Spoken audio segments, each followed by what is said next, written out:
এটা আমাদের রশিদ ভাইয়ের কাজী আব্দুল রশিদ ভাই, আমার খুব অত্যন্ত ক্লোজ বন্ধু।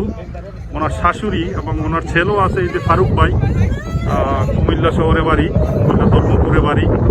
তো উনি গত পরশুদিন এন্তেকাল করেছেন করোনা ভাইরাসে নিউ ইয়র্কে একটা হাসপাতালে, মাইমন্ডিজ হাসপাতালে।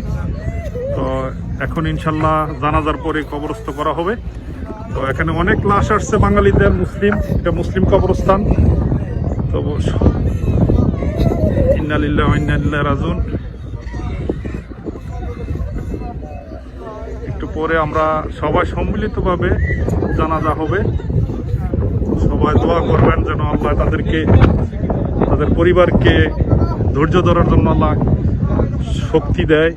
এবং যারা আজকে কবরস্থ হয়েছে, নবী সাল্লাল্লাহু আলাইহি ওয়াসাল্লামের হাদিস অনুযায়ী তারা মহামারীতে মৃত্যু, এবং তাদের শহীদি মর্যাদা যেন আল্লাহ রাব্বুল আলামিন করেন। Bye bye bye bye.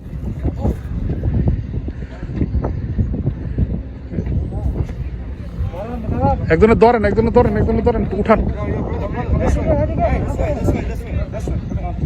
তো ভাই কবরে ভুলে পড়ে গেছে। তো